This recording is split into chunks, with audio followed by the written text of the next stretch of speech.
The year was 1819 when Edward Howard Rulloff came into this world in the quiet farming community of New Brunswick, Canada. From his very first breath, something seemed different about this child. His eyes held an intensity that made grown adults uncomfortable. His parents, John and Jane Rulloff, were simple farming folk who worked the land with their hands and never expected to raise a child who would change their lives forever. Edward was not like other children in the village. While other boys his age played simple games and helped with farm chores, Edward spent his time reading every book he could find. By the age of 5, he was reading books that challenged adults. By 10, he was teaching himself Latin from an old prayer book his mother kept hidden in the attic. The local schoolmaster came to the Rulloff farm one autumn day with sweat on his brow and worry in his voice. "Your boy knows more than I do," the schoolmaster told John's parents. "He corrects my grammar and speaks of things I have never heard of. I do not know what to do with such a child." Edward stood in the doorway listening to every word. Even as a young boy, he understood that he was different. He felt a strange power growing inside his mind. Knowledge came to him like water flowing downhill. He could learn languages just by looking at books. He memorized entire pages after reading them once. But with this gift came something else, a cold feeling that other people were beneath him. The farming life held no interest for Edward. He watched his father work in the fields under the hot sun and felt nothing but disgust. These people around him seemed like animals to his brilliant mind. They spoke in simple words about simple things. They worried about weather and crops and money. Edward knew he was meant for greater things. When Edward turned 16, he left his family farm without saying goodbye. He walked to the nearest town with nothing but the clothes on his back and a burning desire to prove his worth to the world. He found work as a teacher in a small schoolhouse. The children feared him. His cold stare could silence a room full of noisy students in seconds. Parents began to whisper that something was wrong with the young teacher. During this time, Edward discovered books about the human mind and how it worked. He read about phrenology, which claimed you could tell a person's character by feeling the bumps on their skull. He studied every book he could find about human nature and intelligence. Slowly, a dangerous idea began to form in his mind. Edward started to believe that smart people like him had the right to control people who were not as smart. In 1844, Edward moved to the small town of Lansing in New York. The people there saw a well-dressed young man who spoke like an educated gentleman. He could discuss any topic with ease. He knew Latin and Greek and French and German and several other languages. The local doctor was impressed. The lawyer in town sought his advice. The preacher invited him to dinner. Edward rented a small house on the edge of town. People noticed that lights burned in his windows at all hours of the night. Strange sounds drifted from his house. Some neighbors claimed they heard him talking to himself in different voices and different languages. When asked about the noises, Edward would smile his cold smile and say he was conducting important research. It was in Lansing that Edward met Harriet Shutt. She was a young woman from a respectable family. Harriet was not particularly smart, but she was kind and gentle. Edward saw something in her that he could use. He began to court her with the same calculating mind he applied to everything else. He brought her flowers and spoke to her in French, which made her blush. He impressed her family with his vast knowledge and good manners. They married in the spring of 1844. The wedding was small, but the whole town came to see the brilliant young scholar marry the sweet local girl. Edward smiled and shook hands and accepted congratulations, but inside he felt nothing. Harriet was simply another piece in a game only he understood. After their marriage, strange things began to happen around the Rulloff house. Neighbors reported seeing lights moving through the windows in patterns that made no sense. The postman claimed that letters left at their door would sometimes disappear and reappear in different places. Dogs refused to walk past their house. Cats would arch their backs and hiss when Edward walked by. Harriet gave birth to their daughter in early 1845. The baby was small and quiet. Edward showed little interest in his child. He spent most of his time in his study reading and writing. He filled notebook after notebook with his theories about language and human intelligence. His handwriting was neat and precise, but the ideas he wrote down grew darker with each passing day. Edward began to believe that his intelligence gave him special powers. He thought he could read people's minds by studying their faces. He claimed he could predict what people would do before they did it. His wife Harriet noticed these changes, but she was too frightened to say anything. Edward had begun to look at her with the same cold, calculating stare he used on everyone else. The people of Lansing started to feel uneasy around Edward Rulloff. Conversations would stop when he entered a room. Children would cross the street to avoid walking past him. The local animals seemed to sense something wrong. Horses would refuse to come near him. Even the birds seemed to avoid flying over his house. One summer evening in 1845, Harriet Rulloff disappeared. Edward told people she had gone to visit relatives, but no one could remember her mentioning any trip. Days passed. Then weeks. When people asked Edward where his wife was, he would give different answers each time. Sometimes he said she was visiting her sister. Other times he claimed she had gone to care for a sick aunt. His stories never matched. Then their baby daughter vanished too. Edward claimed the child had died of a fever and he had buried her in the local cemetery. But when people looked for the grave, they found nothing. No headstone. No record of burial. No one in town could remember seeing a funeral. The local sheriff began asking questions. Edward answered each question with perfect calm. His voice never changed. His hands never shook. He looked the sheriff in the eye and lied with the skill of a master actor. But something in his manner made people more suspicious, not less. Strange reports began to come from people around town. Some claimed they saw Harriet walking near the lake at night, but when they called to her, she would vanish like smoke. Others said they heard a baby crying in the woods behind Edward's house, but when they searched, they found nothing. The local preacher began to speak about evil that wore the face of a scholar. Edward seemed untroubled by the suspicions and whispers. If anything, he appeared to enjoy the attention. He would smile that cold smile when people stared at him. He continued his research and his writing as if nothing had happened. But those who watched him closely noticed something new in his eyes. A darkness that had not been there before. A look that suggested he had crossed a line from which there could be no return. The brilliant young scholar who had arrived in Lansing full of promise and potential was becoming something else entirely. Something that would soon reveal itself to be far more dangerous than anyone could imagine.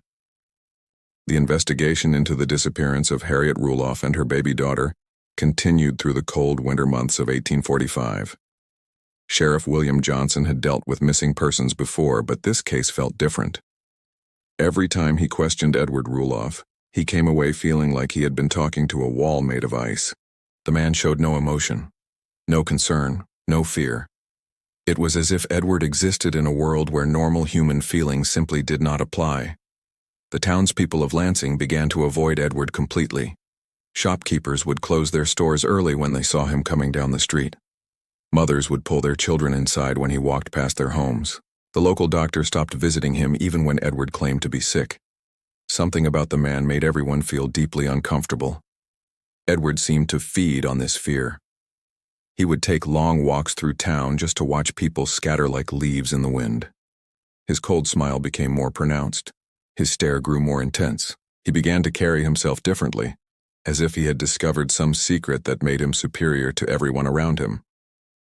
In the spring of 1846, Sheriff Johnson found what he believed was evidence. A piece of cloth buried near the lake matched the dress Harriet had been wearing the day she disappeared. Small bones were discovered in a shallow grave behind Edward's house. The sheriff arrested Edward Rulloff for murder. The trial became the biggest event Lansing had ever seen. People came from other towns to watch the proceedings. Edward defended himself with brilliant legal arguments. He quoted law books from memory. He challenged every piece of evidence with the skill of an experienced lawyer. But there was something unsettling about his performance. He seemed to enjoy the attention more than fear the consequences. During the trial, strange things happened in the courthouse. Witnesses claimed their testimony would change from day to day as if their memories were being altered. Important documents would disappear from locked cabinets only to reappear in different locations. The judge complained of nightmares where Edward stood over his bed speaking in languages that hurt to hear. Despite his brilliant defense, Edward was found guilty of murder. The judge sentenced him to life in prison. As the sentence was read, Edward showed no reaction. He simply smiled that cold smile and nodded as if the judge had just told him the weather forecast. Edward was transported to Auburn State Prison in New York. The other prisoners avoided him from the moment he arrived. Hardened criminals who feared nothing seemed terrified of the quiet scholar. Guards reported that Edward's cell would become unnaturally cold at night. Strange whispers could be heard coming from his room even when he appeared to be sleeping. Edward used his time in prison to continue his studies. He convinced the warden to provide him with books and writing materials. He claimed he was working on important research that would benefit humanity. What he was really doing was studying the minds of the criminals around him. He watched them. He listened to their stories. He learned how they thought and what motivated them. The prison doctor began to notice disturbing changes in Edward. His eyes seemed to glow with an inner light. His skin took on an unhealthy pale color. He rarely ate but never seemed to lose weight. Most disturbing of all, he began to speak in the voices of other people. Sometimes he would sound exactly like a guard who had been transferred months earlier. Other times his voice would match that of a prisoner who had died in solitary confinement. Edward spent his days writing in notebook after notebook. His theories about human intelligence became mixed with darker ideas about power and control. He began to believe that taking the life of another person would transfer their knowledge and experiences to him. He wrote that smart people like himself were meant to rule over the weak and stupid masses. In 1856, after 10 years in prison, Edward did something that shocked everyone. He escaped. No one could explain how he managed to get out of a maximum security prison. The guards swore they had checked his cell just hours before. The lock showed no signs of tampering. The walls had not been damaged. Edward Rulloff had simply vanished like smoke. The manhunt that followed was the largest in New York State history. Police searched every town and city. They questioned hundreds of people. They followed dozens of false leads. But Edward had disappeared completely. It was as if he had never existed at all. What the authorities did not know was that Edward had spent his years in prison preparing for this moment. He had studied the guards and learned their routines. He had befriended other prisoners and discovered their connections on the outside.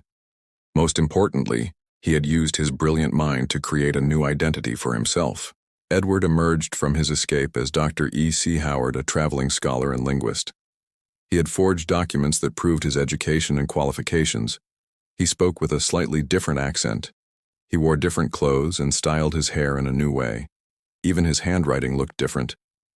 The transformation was so complete that people who had known Edward Rulloff would not have recognized Dr. Howard. As Dr. Howard, Edward traveled from town to town giving lectures on language and human intelligence. Audiences were fascinated by his knowledge and speaking ability. He could discuss any topic with authority. He spoke multiple languages fluently. He seemed to know something about everything, but those who looked closely might have noticed something disturbing about his lectures. He often spoke about the superiority of intelligent people. He suggested that society would be better if smart people had more power over those who were less gifted. Between his lectures, Edward began to put his prison theories into practice. He started small. A robbery here, a confident scheme there. He used his vast knowledge and sophisticated manner to gain people's trust. Then he would take their money and disappear before they realized what had happened. But robbery was not enough to satisfy Edward's growing hunger for power. His prison studies had convinced him that he needed to do more than steal from people. He needed to take something far more valuable. He needed to take their lives. Edward began to select victims carefully. He looked for people who lived alone, people who would not be missed quickly, people who had knowledge or skills he wanted to possess. His first murder was an elderly professor who specialized in ancient languages. Edward befriended the old man over several weeks. He gained his trust. He learned about his research and his discoveries. Then one night he killed him and took everything the professor had worked for during his entire career. After the murder, Edward felt a rush of power unlike anything he had experienced before. He convinced himself that he could actually feel the professor's knowledge flowing into his own mind. He began to speak ancient Greek with a fluency he had never possessed before. Whether this was real or simply his imagination did not matter to Edward. He believed it was real, and that was enough. Edward had completed his transformation from brilliant scholar to something far more dangerous. He was no longer just a man who thought he was superior to others. He had become a predator who believed that killing people would make him into something beyond human. The intellectual murderer had been born, and he was ready to begin his terrible work.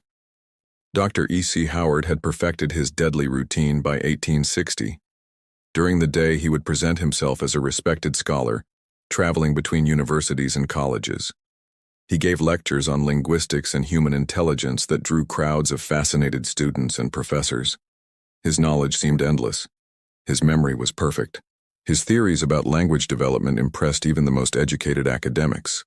But when darkness fell, Dr. Howard became something entirely different. He transformed into Edward Rulloff, the calculating killer who hunted human beings like a scientist studying insects. He had developed a method that was both brilliant and terrifying. First, he would identify potential victims through his academic connections. Then he would study them for weeks or months, learning everything about their lives, their habits, and their knowledge. Edward kept detailed notebooks about each person he planned to kill. He would write down what languages they spoke, what books they had read, and what areas of knowledge they possessed. He believed that by understanding his victims completely before killing them, he could absorb their intelligence and skills. These notebooks were filled with diagrams of human skulls, measurements of facial features, and detailed observations about speech patterns and behavior. His first major victim after escaping from prison was Professor Marcus Wilhelm, a German language expert at a small college in Pennsylvania. Edward had attended several of the professor's lectures and was impressed by his knowledge of ancient Germanic dialects. Professor Wilhelm spoke 7 languages fluently and had spent years studying manuscripts that few people could even read. Edward began visiting Professor Wilhelm at his home, bringing gifts of rare books and engaging him in long discussions about linguistic theory. The old professor was delighted to have found such an intelligent conversation partner. He invited Edward for dinner, shared his private research, and even allowed him to examine ancient manuscripts from his personal collection. On a cold November night in 1860, Edward killed Professor Wilhelm in his own study. But this murder was different from others he had committed. Edward spent hours examining the professor's brain after death. He had read books about phrenology and believed he could learn about intelligence by studying the shape and size of human skulls. He made careful measurements and took detailed notes about everything he observed. After the murder, Edward noticed something that convinced him his theories were correct. He found that he could suddenly read Germanic texts that had been impossible for him to understand before. Whether this was because he had stolen the professor's books and papers, or because of some supernatural transfer of knowledge, Edward believed completely that killing had made him smarter. The professor was not found for 3 days. When police discovered the body, they were puzzled by the condition of the crime scene. The study had been searched thoroughly, but only specific books and papers were missing. The killers had taken linguistic materials, but left behind valuable artwork and jewelry. Most disturbing of all were the detailed measurements and notes written on papers scattered around the professor's desk. Edward began to develop a network of criminal associates who could help him with his double life. He recruited men who were impressed by his intelligence and planning ability. They did not understand his strange obsession with studying his victims, but they were willing to help him because his crimes were always profitable and well-planned. One of Edward's most trusted associates was Albert Jarvis, a skilled burglar, who was fascinated by Edward's vast knowledge. Jarvis later told police that working with Edward was like working with a ghost. Edward seemed to know things about their targets that were impossible to know. He could predict exactly how people would react in dangerous situations. He always seemed to be one step ahead of both his victims and the law. Jarvis and other gang members began to notice disturbing things about their leader. Sometimes Edward would speak in voices that sounded exactly like people they had robbed or killed weeks earlier. He would use phrases and expressions that belonged to their former victims. Most unsettling of all, Edward seemed to know personal details about people he had never met, as if their memories had somehow become his own. In 1863, Edward killed Sarah Mitchell, a teacher and linguist who specialized in Native American languages. Sarah had spent years living with various tribes and had created dictionaries of languages that were in danger of disappearing. Edward had met her at a scholarly conference and was immediately interested in her unique knowledge. Edward courted Sarah for months, presenting himself as a fellow scholar interested in preserving indigenous languages. She shared her research with him and even taught him some of the languages she had learned. Sarah believed she had found a kindred spirit, someone who shared her passion for linguistic preservation.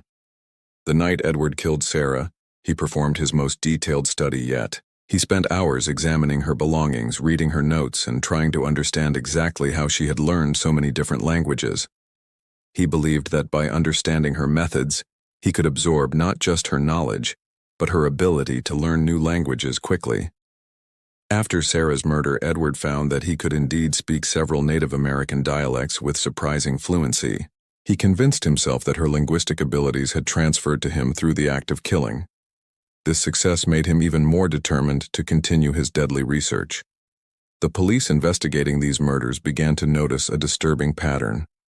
In each case, the killer had taken specific items related to the victim's area of expertise while leaving obvious valuables behind. Books, manuscripts, and research notes were always missing. Most puzzling of all, witnesses reported seeing the same well-dressed scholarly man near each crime scene. But no one could provide a clear description of his face. Edward had learned to change his appearance subtly for each crime. He would alter his posture, adjust his voice, and modify his clothing style. His acting ability was so refined that even people who had met him before would not recognize him in his different personas. This skill combined with his vast knowledge made him nearly impossible to catch. By 1865, Edward had killed at least a dozen people and had recruited a gang of criminals who helped him with his increasingly ambitious schemes. His notebooks had grown into a library of information about human intelligence linguistics and what he called the transfer of knowledge through death. He had convinced himself that he was conducting important scientific research, even though his methods involved cold-blooded murder.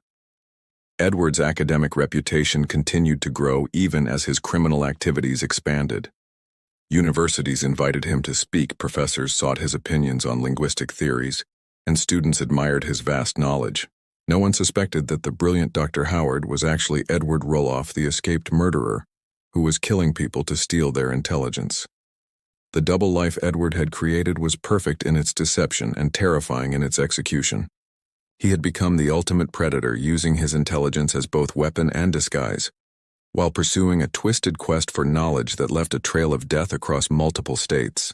By 1868, the unexplained murders across several states had attracted the attention of more than just police detectives.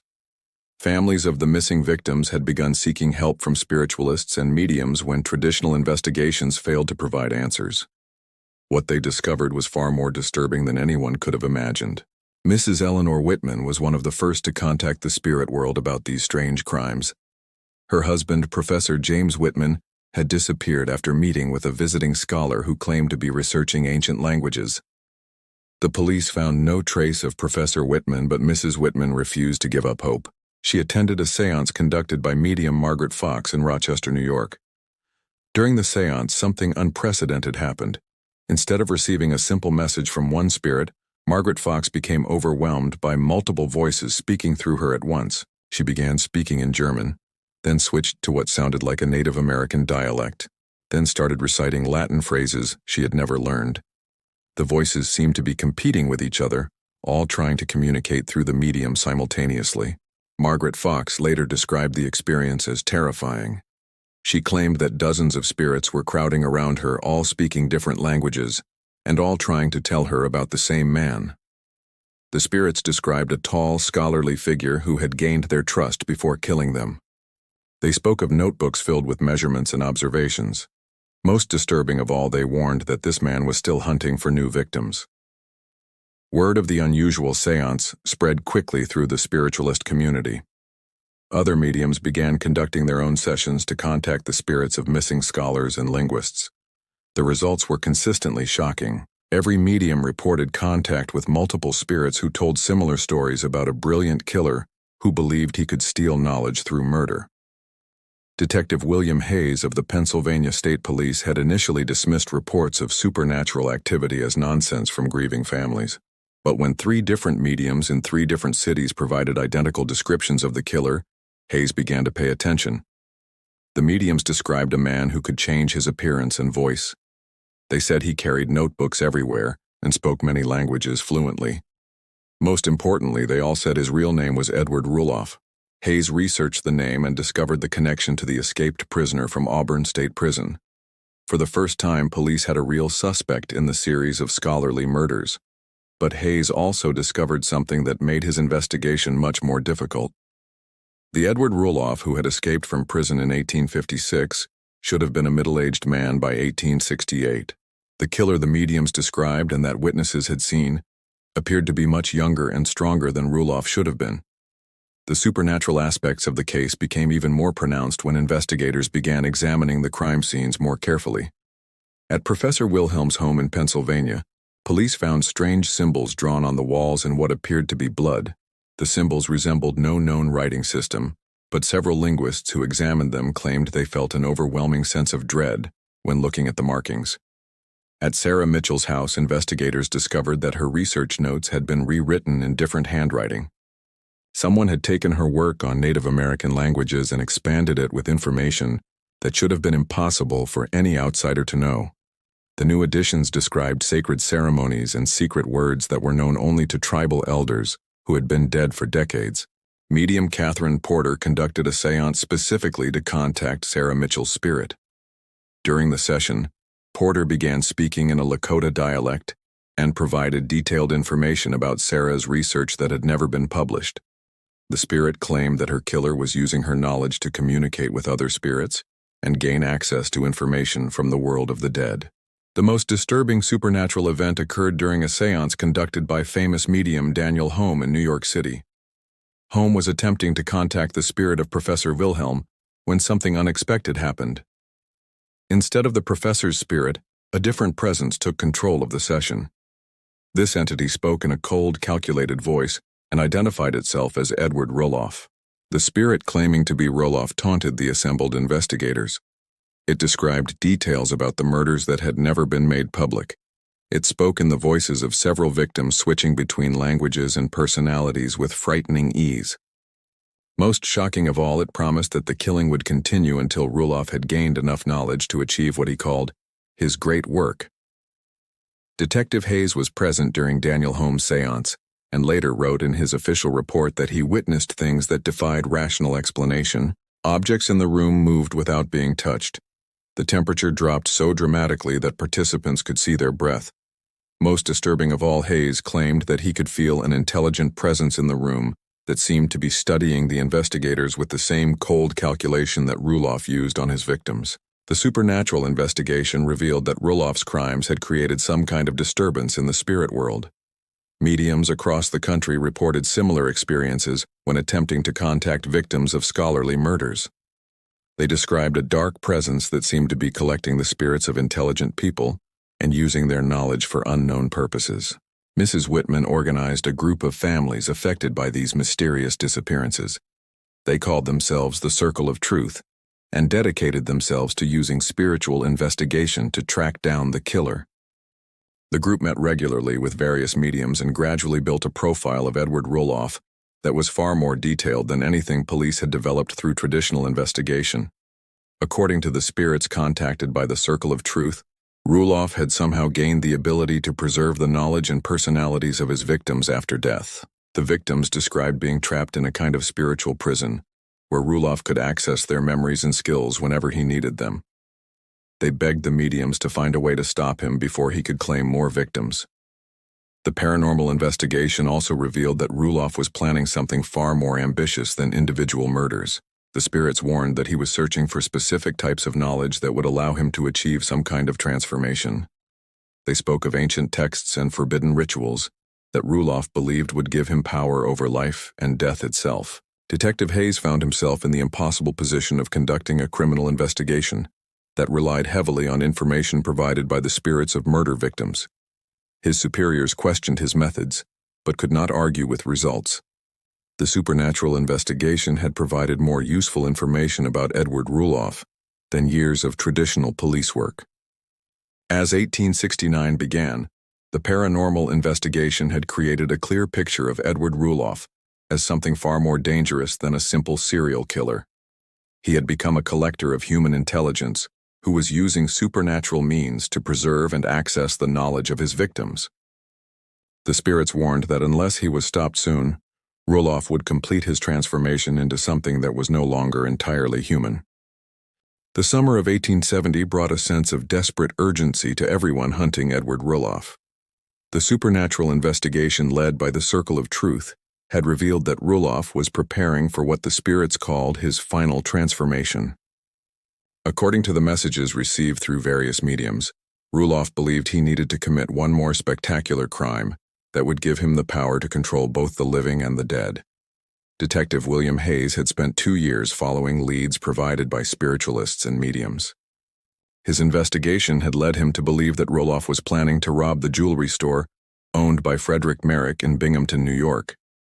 The spirits of Rulloff's victims had warned that Merrick possessed something Rulloff desperately wanted, though they could not explain exactly what it was. Hayes discovered that Frederick Merrick was more than just a jewelry store owner. He was also a scholar who collected ancient artifacts and rare books. Merrick had recently acquired a collection of manuscripts that included texts on alchemy and what some called black magic. Hayes realized that Rulloff might be planning to steal these manuscripts rather than the jewelry. On August 16, 1870, Hayes received an urgent message through medium Margaret Fox. The spirits warned that Rulloff would strike within days, and that this crime would be different from all the others. They described seeing visions of fire and violence that suggested Rulloff was prepared to kill anyone who stood in his way. Most disturbing of all, the spirits claimed they could feel Rulloff's power growing stronger as he prepared for his final crime. Hayes immediately traveled to Binghamton and met with local police chief Thomas Robertson. Hayes explained his investigation and the supernatural warnings he had received. Chief Robertson was skeptical about relying on information from spirits, but he agreed to increase patrols around Merrick's store and to keep the building under surveillance. Edward Rulloff arrived in Binghamton on August 15, 1870, accompanied by 2 members of his criminal gang, Albert Jarvis and William Dexter. The 3 men rented rooms at different boarding houses and spent several days observing Merrick's store. Rulloff had planned this crime for months and believed it would be his greatest success. But something was different about Rulloff during this final crime. Jarvis later told police that his leader seemed increasingly unstable as they prepared for the robbery. Rulloff would talk to himself in different voices, sometimes arguing with people who were not there. He carried more notebooks than ever and spent hours writing in languages that Jarvis could not identify. Most disturbing of all, Jarvis claimed that Rulloff seemed to know things about the Binghamton area that should have been impossible. He knew the names of people he had never met. He could describe the inside of buildings he had never entered.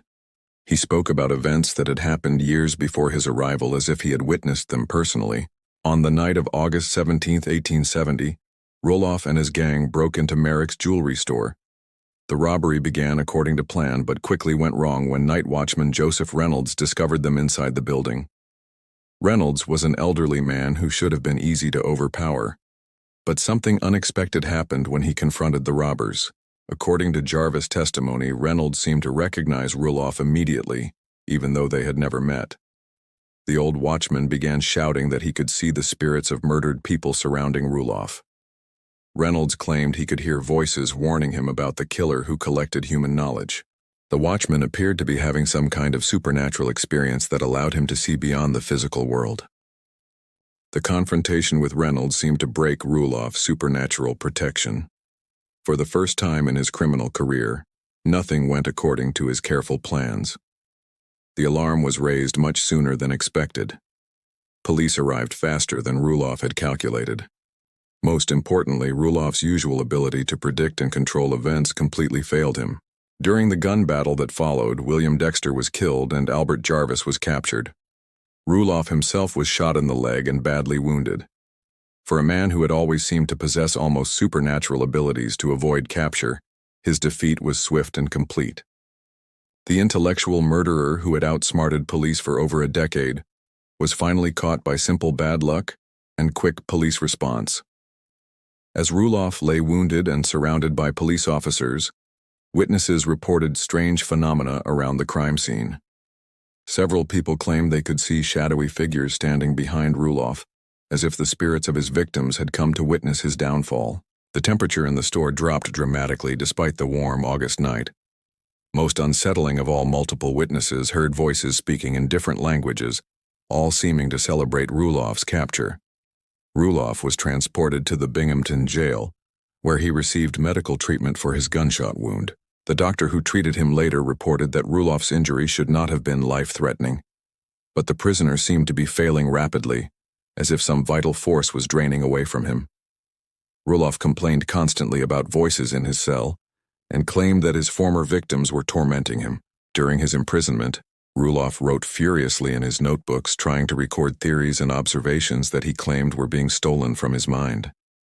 He told guards that the spirits of his victims were taking back the knowledge he had gained through murder. His handwriting became increasingly erratic and desperate as he tried to preserve what he called his life's work. The supernatural phenomena around Rulloff's capture extended beyond the jail. Mediums across the country reported sudden contact with spirits who had been silent for years. The victims of Rulloff's crime seemed to be breaking free from whatever force had been holding them captive. They delivered messages of gratitude to the investigators who had worked to capture their killer. Detective Hayes visited Rulloff in jail and was shocked by the change in the man he had been hunting for so long. The brilliant scholar who had seemed almost superhuman in his abilities now appeared broken and afraid. Rulloff rambled about losing his connection to the spirit world and complained that his intellectual powers were abandoning him. Most importantly for the investigation, Rulloff began to confess to crimes that police had never connected to him. He described murders going back to his escape from prison in 1856. He provided details about victims' locations and methods that only the killer could have known. It was as if his supernatural protection had completely collapsed, and he could no longer maintain his carefully constructed lies. The Circle of Truth held a final séance on August 20, 1870 to contact the spirits of Rulloff's victims. Medium Daniel Home reported that the atmosphere was completely different from previous sessions.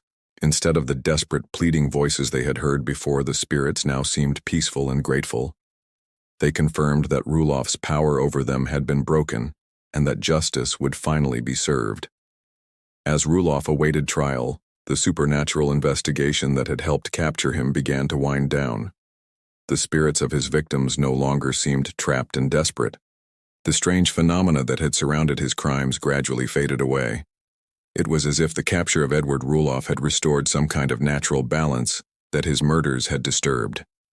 But even as Rulloff sat in jail awaiting trial for his final crime, those who had investigated him knew that his story was far from over.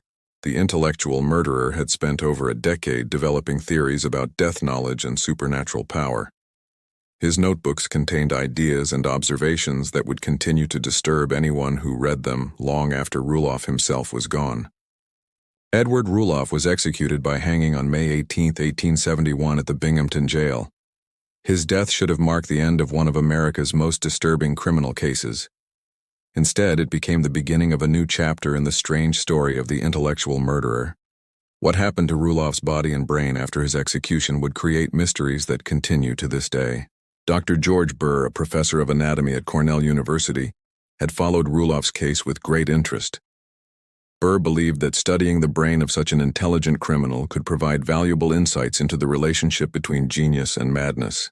He requested permission to examine Rulloff's body after the execution, and his request was granted by the authorities. When Dr. Burr examined Rulloff's brain, he made a discovery that shocked the scientific community. The brain was unusually large, weighing over 4 pounds compared to the normal weight of about 3 pounds. The surface was covered with more folds and creases than typical brains, suggesting enhanced capacity for thought and memory. Most intriguing of all, certain areas of the brain appeared to be developed far beyond normal human standards. Cornell University decided to preserve Rulloff's brain for future study. It was placed in a special solution and stored in the university's medical collection. Dr. Burr wrote detailed papers about his findings, arguing that Rulloff's brain proved that exceptional intelligence could coexist with complete moral corruption. The brain became one of the most studied specimens in American medical history. But preserving Rulloff's brain brought unexpected consequences to Cornell University. Students and faculty who worked in the medical building began reporting strange experiences. They heard whispers in empty hallways, speaking in languages they could not identify. Books in the medical library would rearrange themselves overnight, forming patterns that spelled out words in Latin and Greek. Professor James McCarthy was the first faculty member to experience what became known as the Rulloff phenomena. McCarthy was working late one evening in the laboratory where the brain was stored when he began hearing voices discussing complex linguistic theories. The voices seemed to be coming from the preserved brain itself. McCarthy later reported that the theories he heard were more advanced than anything being taught at any university. Students who spent time near Rulloff's preserved brain began experiencing disturbing changes in their behavior. Several became obsessed with studying criminal psychology and spent hours reading about famous murderers. Others developed an unhealthy fascination with the relationship between intelligence and violence. Most disturbing of all, some students began to express ideas similar to Rulloff's beliefs about intellectual superiority. The supernatural activity at Cornell intensified during the 1880s. Night guards reported seeing a tall figure walking through the medical building after hours. The figure appeared to be examining displays and reading books but would vanish when approached. Most unsettling of all, the figure seemed to be taking notes in notebooks that looked exactly like the ones Rulloff had carried during his criminal career. Dr. Samuel Williams, a psychiatrist who studied Rulloff's case, became convinced that the preserved brain was somehow maintaining a connection to the killer's consciousness. Williams conducted experiments where he would ask questions aloud while standing near the brain specimen. He claimed to receive answers through various supernatural phenomena, including sudden temperature changes and objects moving without explanation. The families of Rulloff's victims began reporting new supernatural experiences after his execution. Mrs. Eleanor Whitman, whose husband had been killed by Rulloff, claimed that her husband's spirit visited her to warn about ongoing danger. According to Mrs. Whitman, the spirits of Rulloff's victims were concerned that preserving his brain was preventing them from finding peace in the afterlife. Medium Margaret Fox conducted several seances attempting to contact Rulloff's spirit after his execution. The results were terrifying. Instead of the usual peaceful communication with spirits, Fox reported contact with an entity that seemed to be growing stronger rather than weaker after death. The entity claimed to be Edward Rulloff and boasted that death had freed him from the limitations of his physical body. During one particularly disturbing seance, Rulloff's spirit allegedly provided detailed information about crimes that had never been solved. The entity described murders that had occurred after Rulloff's execution, suggesting that his influence was somehow continuing beyond death. Police investigated these claims but could never determine whether the information came from supernatural sources or from accomplices who were still alive.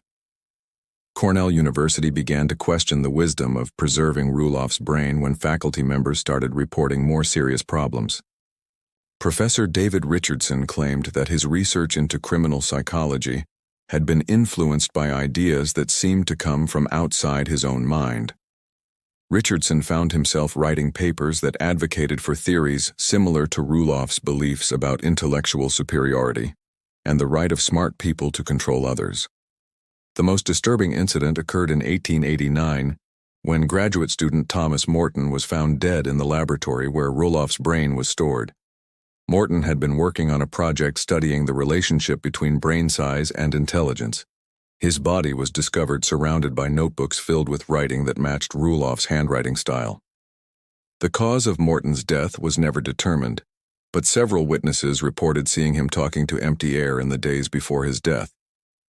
Following Morton's death, Cornell University decided to restrict access to Rulloff's brain. Only senior faculty members were allowed to study the specimen, and all research had to be approved by the university administration. Despite these precautions, strange incidents continued to occur in the medical building. Students reported feeling watched while studying. Faculty complained about hearing lectures being delivered in empty classrooms. The legacy of Edward Rulloff extended far beyond the supernatural phenomena at Cornell University. His case influenced the development of criminal psychology and helped establish the field of criminology. Police departments began studying his methods to better understand how intelligent criminals operated.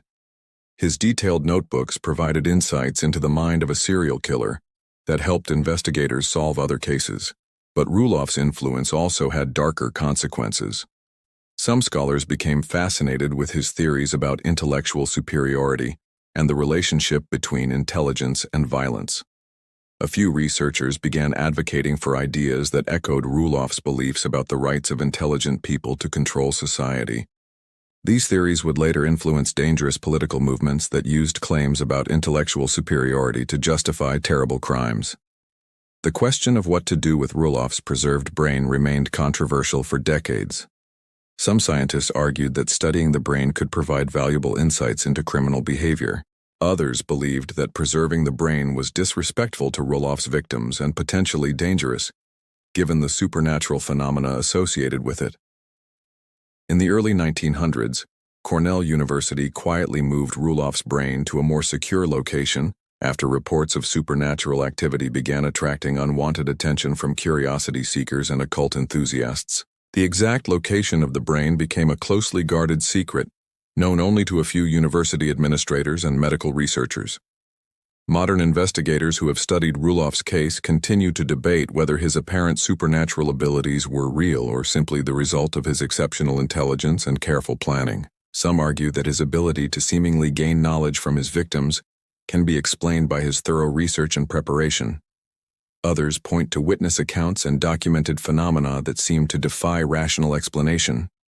The families of Rulloff's victims never fully recovered from their losses. Many reported ongoing supernatural experiences that they attributed to their connection with the case. Children and grandchildren of victims sometimes claimed to have inherited memories or knowledge that seemed to come from the murdered relatives they had never met.